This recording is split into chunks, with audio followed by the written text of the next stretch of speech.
Hello, everyone, and welcome to episode 108 of the In a Nutshell podcast. I am your host, Sean Vowells. I've got Joe Meade with me tonight. Tonight, Joe, we're going over week 5 in Big Ten football. We only had a few games, but plenty of good ones. This is not the order that they have it on ESPN, but we are going to go chronologically here. We're going to start with the big noon kickoff, which was in Champaign, Illinois, for Lincoln Riley and USC going to play Brett Bielema, Luke Altmaier, and the Fighting Illini. Coming into the game, Illinois, humbling 53-point loss to Indiana. USC, 2 Big Ten wins. They just beat Michigan State. They come in as pretty big road favorites here, but it's the Illini, Joe, that get the job done. They win on a walk-off field goal, 34-32. That obviously doesn't tell the whole story of the game, but we were looking for a response here from Illinois, and safe to say we got one. Yeah, Sean, I was very surprised. I think a lot of people picked Illinois to cover and to compete in this game, but for them to win it, especially the way they did on offense after the putrid performance they had last week against the Hoosiers, was probably very encouraging to see, especially for those who were worried about kind of the depth of the Big Ten. Now, I'm not going to make a claim that Illinois is suddenly back on the fringe of being a playoff contender, nor are they even like a top 20-ish team, but I think they're a very good team, and that's something the conference might rely on. Like if they could stay in that kind of 17 to 20 range, especially since they do have plenty of good opponents left, that could help the strength of the conference. In terms of USC, it's hard to not feel extremely disappointed. You get off to this 4-0 start. I think the narrative on this team was had they won this game, this was real progress. To me, this game kind of not necessarily in terms of style, play, or theme.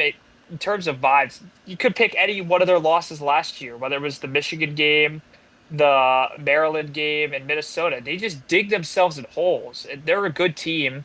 They were a good team last year. I don't really care what their record says. And Lincoln Riley said it best after the game. Aside from the fight and rally they had, I know Illinois had to go all the way down the field to kick a game-winning field goal. But USC was down 31 to 17 in this game, Sean. I don't want people making this out to be as if this was a USC game that was stolen from them.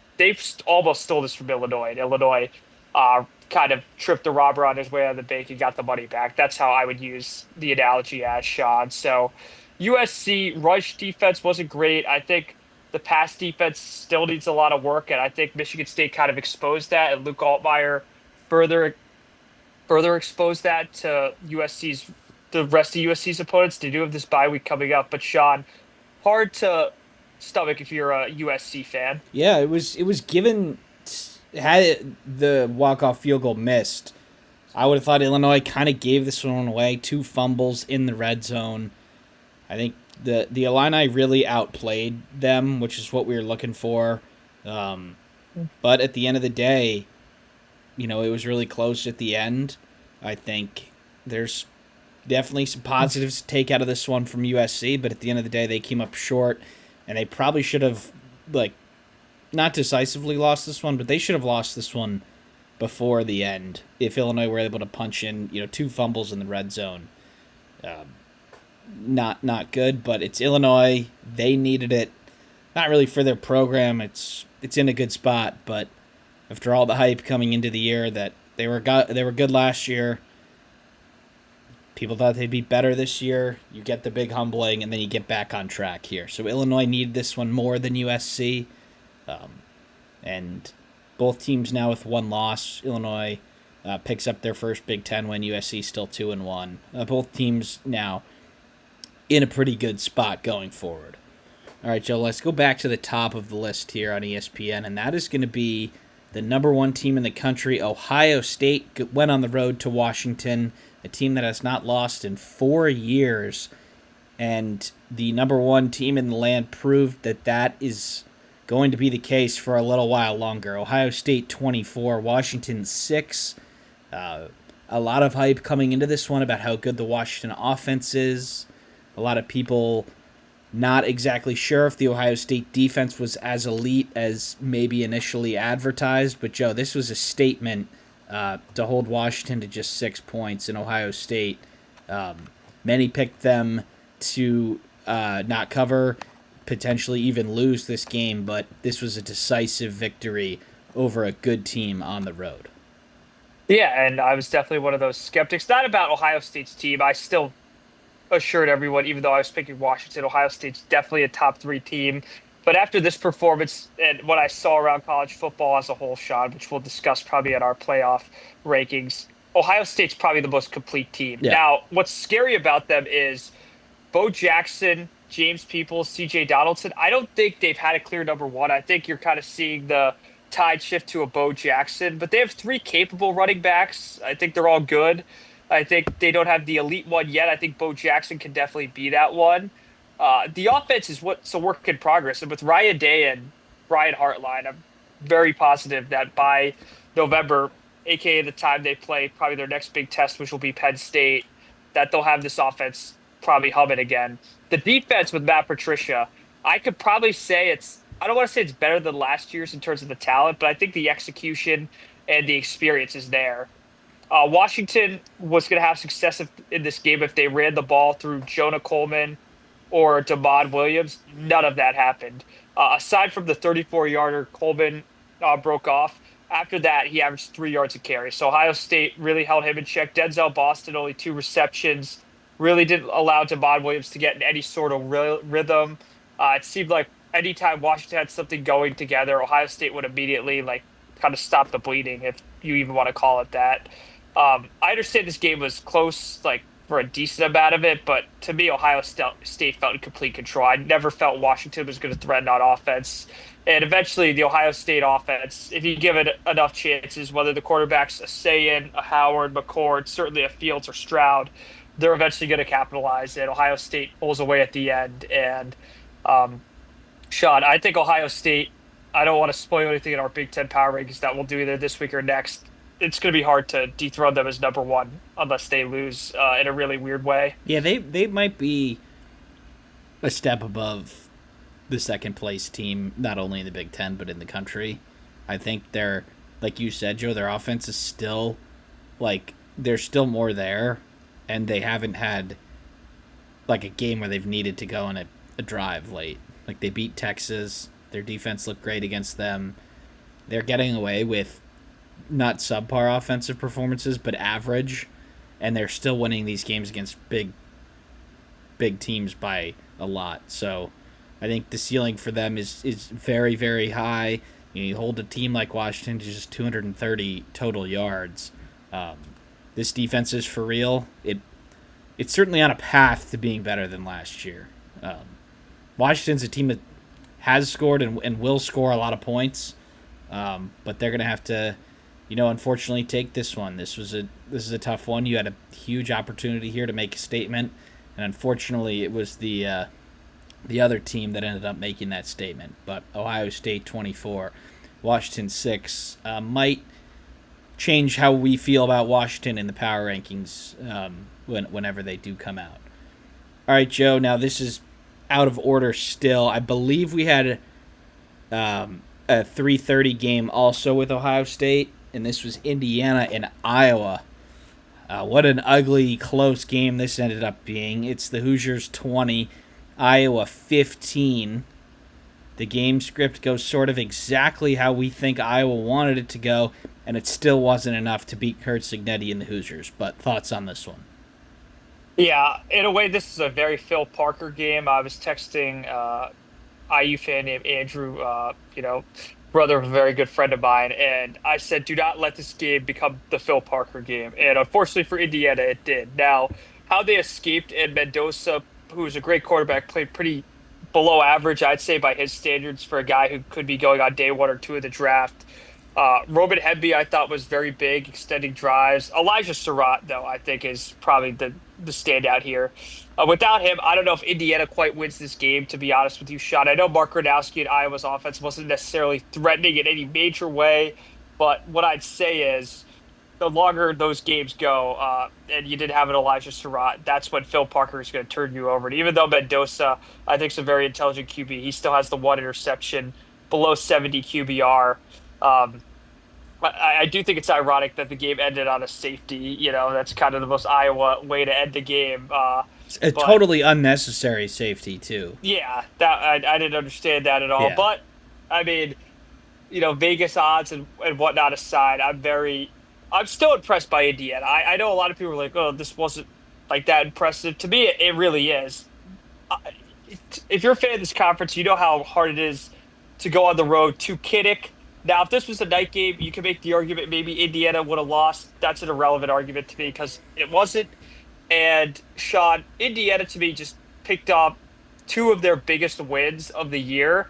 And these were two wins didn't necessarily circle as losses. I think a lot of skeptics did. And for them to go 2-0 in that stretch, even had they got 1-1, I still would have been impressed. 2-0.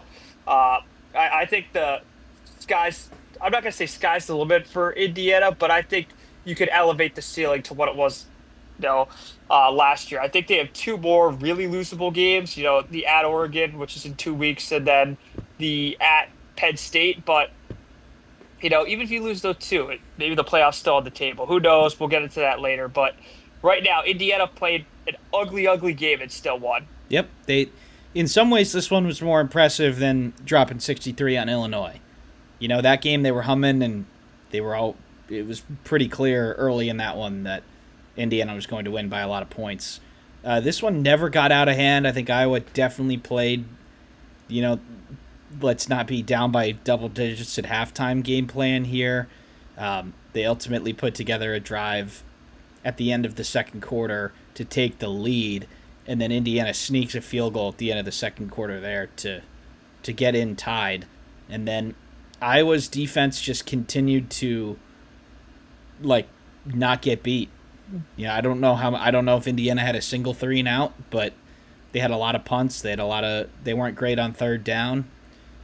They seem to maybe have figured out something about Indiana's RPO game that I want to talk about too, but Iowa looked like they'd have a field goal to lead with 2 minutes left. He misses, and then Indiana, if you give this Indiana team a chance like that, they're not going to blink. And they had one too many super blitzes. You get Elijah Surratt on one-on-one coverage, somebody who will be playing in the NFL next year, and it was a walk-in touchdown. So Indiana still gets to 20 after having a poor game offensively, but at the same time, we've been impressed with Iowa's offense this year, and the Indiana defense, I think, is a little bit different than what we saw last year. Their offense is, for the most part, similar. Obviously, different quarterbacks, different running backs. I don't think there's a whole lot of ridiculously complex things going on there. I think the defense has taken a step, and they only gave up 13 points here, and it took some really solid plays from Iowa to get those points. But Indiana wins 20-15. I think it really opens up the rest of the year for them. Joe, like you said, they can go into Oregon in 2 weeks with very minimal pressure. I don't want to say similar to the Ohio State game last year because they were undefeated going into that one, but they're going into this one already with two pretty good, solid wins, probably better than any win they had last year. Easily. And I don't think anybody really expects them to keep that game within single digits, but this isn't a Week 7 preview. But I think Iowa's a pretty solid team, too. Their defense hadn't really shown much, or is typical Iowa defense this year until this one. I think Mark Gronowski is probably the best quarterback that they've had since DJ Beathard. Maybe. Nate Stanley. Yeah, he's probably outpowered Nate Stanley. We're going back. Honest. He did get injured and ultimately did not play their last drive, which ended up stalling for a 40-something yard field goal, and they missed. So that's something to look out for in the future. If he is down, that is big in a bad way for Iowa. But impressive one for Indiana. Well-deserved bye. And the Hoosiers are 5-0. And Iowa drops to 3-2 and 1-1 in the Big Ten. All right, Joe, we've got two other games which included some teams that will not be in the top half of the Big Ten and some that will be around the middle of the pack. We'll go through these quickly. Rutgers 28, Minnesota 30. Despite Darius Taylor not being available for the Golden Gophers, they come back and win this one. A game that probably jockeying for position in the middle of the pack, and it's the Gophers that take care of business at home, despite losing for a majority of this one. Yeah, I thought the Athens Calic Manus Bowl was very entertaining. I think Drake Lindsay spraying 300 yards across multiple different receivers was not on my bingo card, but that's kind of a new way Minnesota's finding to win. And I think once they get Darius Taylor back, that's really going to help them. I know they had the bad loss at Cal, but if you're a Minnesota fan, how I look at it is you're 1-0 in the conference. You're kind of surviving without Darius Taylor. You didn't play all too well, and your defense kind of limited a passing attack by Rutgers, which even against Iowa was pretty successful. So I think you look at that as a Minnesota fan, and you're probably thinking bowl eligibility is not only on the table, but maybe you could get to 7 or 8. I don't think that's egregious. I think you might have to steal one or two, but PJ Fleck's not a guy I'm going to bet against in this conference, especially when it's to getting to 7 to 8 wins. Rutgers, I think Antoine Raymond and Athen Calic are being asked to do too much. Ian Strong, kind of limited in this game, didn't have many big receptions. KJ Duff, DT Sheffield had to carry along. I think it's pretty shocking Rutgers has given up 30 points this often, especially to two former Big Ten West teams. That's going to be my only comments for this game. The thing to me here, Joe, is I don't think Rutgers has played bad in either of their No. Big Ten games, and they didn't win either of them. So I think, I don't know if they are getting the jump in the pecking order that their fans were expecting this year. And I think Minnesota they're slowly getting there, it seems like. This team, I guess, isn't all that different from last year. If they can get Taylor back, I do think the ceiling might be a little higher than we initially thought. But this one, this was Minnesota's first Big Ten game. Rutgers coming off a loss. Like, there was a way that Rutgers could have gone in there and won. But Minnesota, we'll see where they come in the power rankings, but it will definitely be higher for me than where we had them preseason. And Rutgers, they're just going to have to roll with the punches because I don't think they're playing terrible. And they go to bye this week before going to Washington on the road, and then they play Oregon and then Purdue and Illinois, and their schedule is really hard, and bowl eligibility is in serious jeopardy at this point. But you got to start building somewhere. So we'll have to look to see what happens with Rutgers in the future. All right. Perhaps the Tank Bowl here in the Big Ten, UCLA 14, Northwestern 17. Don't need to spend a lot of time on this one, Joe, but Northwestern will get a Big Ten win this season, and UCLA might not. Yeah, this was a game Northwestern controlled. I called a former boss of mine in Chicago, who's a big Northwestern guy, a longtime season ticket holder and alum. Northwestern controlled a lot of this game, almost gave it away at the end, and luckily they didn't spoil it because, quite frankly, Sean, this is a loss. I don't know, David Braun. He wouldn't have been fired, and even if they had a horrible record at the end of the year, this probably wouldn't have factored in. But for them to be 2-2 with the Big Ten wins, probably a big mental hurdle they've cleared. I certainly think bowl eligibility would be a miracle for them at this stage, but maybe they could make this interesting. Maybe they could get to 4 or 5 wins and make that game in Illinois the last Saturday of November something to play for, especially with their APR at 5-7. Perhaps Northwestern sneaks backdoors their way into a bowl game. UCLA, I mean, I don't know what else to say. Even with the interim coach, I think Nico played meh. I don't think he has many weapons. I don't think he's. I think the long run was encouraging for him, but other than that, he kind of has to be Superman. And like we've said, Sean, if he can't be Superman against Northwestern, I don't think Superman against the rest of the Big Ten is going to work out very well for UCLA. So really hoping for their sake they at least get 1 or 2 wins this year, because this is looking to be really, really ugly. Yeah, they are sort of just going through the motions. They did put up a little bit of a fight here and turned what was looking like an ugly game into something close, but I do think they go winless this year. But in terms of Northwestern, you're off the mat in the Big Ten. You're not the worst team. And it's going to come down to if you can get 2 or 3 more wins, can you jump Purdue? Can you jump some of these other teams at the bottom of the Big Ten? But neither of those teams are going to be playing for a whole lot the rest of the year. All right, Joe, 1 game left, and it was Big Ten Saturday night, the whiteout in State College. Oregon goes on the road, and the Ducks get the job done in double overtime, 30-24. A big up and down game, which saw Oregon leading 17-3 in the fourth quarter. Looked like this thing was over, but Drew Aller and Penn State, the offense finally shows up. They get it to overtime. Then in the extra period, after trading touchdowns, Oregon scores first in double overtime, and then Drew Aller throws the pick that ends up costing them the game.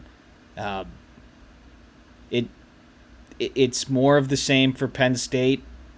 They looked like a solid team in this game. They competed with a very good team, but they're unable to get across the line. It seems like you can change the opponents, you can change the players on your team, but the same thing keeps happening. Yeah, I want to say something too before I break down the game. Drew Aller is not the like main cause of that.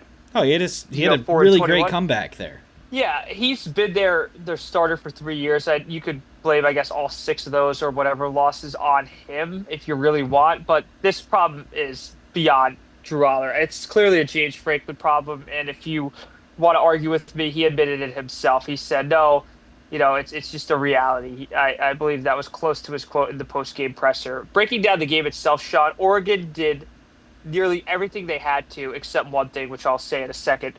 Katron Allen, besides the long run, limited to 3 a carry. Nick Singleton did about nothing. I mean, he probably averaged he was averaged less than 2 a carry. And Nick Singleton's a phenomenal running back. For Oregon to take out the Penn State run game, and we know the issues they've had in their pass game in years past, even last year's. And we kind of Easter egged that Drew Aller's been having trouble throwing on certain third downs this year against really, really poor opponents. And we kind of saw that on display here until the fourth quarter. To me, Penn State, you could say they lost the game in overtime. To me, they lost it in the third quarter. The first half, I thought Penn State really got the best of Oregon. To be tied was probably pretty demoralizing to that Nittany Lion team. And then the third quarter, I thought was masterclass by Will Stein at Oregon. The run game with Dante Moore even scrambling around a bit, Deer Hill Jr. and Dante Moore, by the way, extending plays, finding guys open. Yeah, he's legit. He is legit. Whatever you saw, whatever that Dante Moore or imposter was in 2023 at UCLA, he's probably dead or in witness protection, because this Dante Moore is the 5-star out of Detroit King that everyone expected. You look at the QBR, you might not really wide your eyes, but 29 to 39, 248, really didn't make too many bad decisions. I think there was only one throw that was nearly picked, and I think DeCorian Moore, Gary Bryant Jr., Kenyon Sadiq, I think this receiver by committee, you're kind of missing the Stewarts and the bigger stars last year. And why am I blanking on the tight end from last year? For Oregon? Whatever. Yeah. Yeah. Not going to help you there. Blanking on him, but I think the committee of receiving targets is really helping Dante Moore out. The one malpractice I think Oregon committed was up 17-3 that late in the game. To allow Penn State to go on like a less than 3-minute drive was ridiculous. I think you saw that on full display in the Rose Bowl against Ohio State, which we're not going to have to talk about too much, Duck fans. But the general principle is when you're up 2 scores, you got to keep the guy in front of you. No one gets behind your deepest safety. Unfortunately, that happened on 2 plays and led to the TD. Because I think if you played that set defense, maybe Penn State doesn't score. Maybe they score with the amount of time where Oregon just has to get a few first downs to really put this out of hand. But overtime, I think, it's the same story for Penn State. You start well, you can't finish Oregon off on that 4th and 1, despite that targeting being missed. And then you stop them on the 2-point conversion. You feel like, all right, Penn State, ever since the fourth quarter, they haven't been stopped. Let's run the ball. And unfortunately, I think the play call in triple coverage, you could blame Drew Aller. That was a really poor play call by Andy Kotelnicki, who called a great game.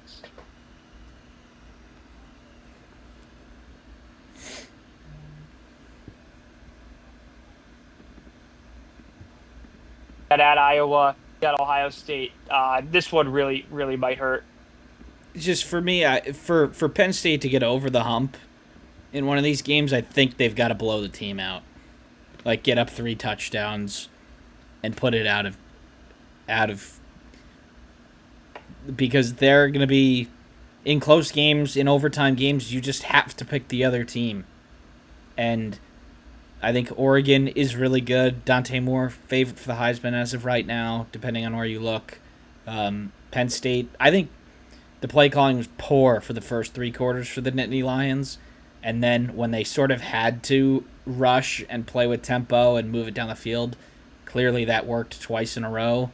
And then they went back sort of to the what happened in the first three quarters. I know they scored in overtime, and Joe, when they missed the 2-point conversion, you'd have to give Penn State like an 80% chance of winning. They scored touchdowns on 3 straight drives, and it was the first or second play in second overtime where he threw that interception. Very first play. The first play. So who knows what would happen if that ball goes out of bounds, but they're going to have to live with this one. They come up short in a big spot again. They have a UCLA and Northwestern up next, so you'd expect them to take care of business there before going to Iowa, and then a bye, and then Ohio State and Indiana. So looking at the future for the Nittany Lions, Joe, you'd have to think that they are still in a pretty solid spot to make the college football playoff, but they are going to need to beat one of those other ranked teams to do so. Yeah, Sean, and based on the way Indiana's looked, I'm not going to make this a future weeks preview. Should be a good game. Should be a good game. Should be a good game, but I'll put a period point blank for Penn State fans who already know this. The type of performance Saturday will be punished by definitely Ohio State, perhaps in Indiana. So I think Penn State has to, like you said, Sean, start these games a lot better, ride the crowd, or in the road game case, take out the crowd completely. And I think Drew Allar's a great quarterback. I think honestly, I'm not calling him a game manager. He's immensely talented. It might have to be in the position, though, where you're going to have to give him the lead. That way, he kind of plays a lot more loose then, not as tense, because in tense moments, time after time in his career, I don't know if it's mental. I don't really know what it is, play calling, combo.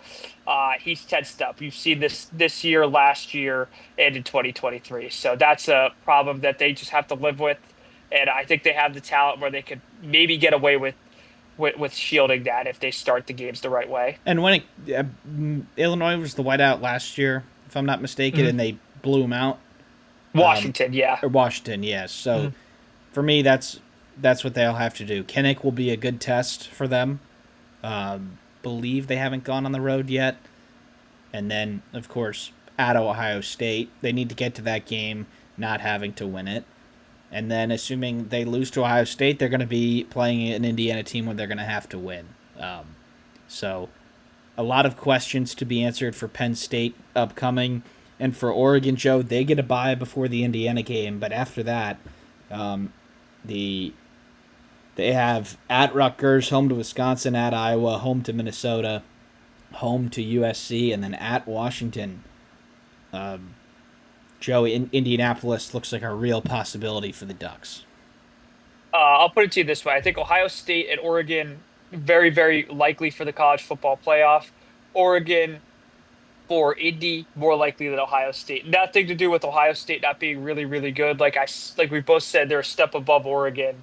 But to me, it's the schedule. I see a few more losable games for Ohio State. I really only see one in the case of Oregon, and that would be at Washington. Yeah, and I mean, you have a home to Indiana at Washington as your toughest games. Like 75% chance I think they win both of those. I think there's probably a greater than 50% chance that it is the Buckeyes and the Ducks in Indianapolis for the Big Ten championship, which, if that's a 1-2, Joe,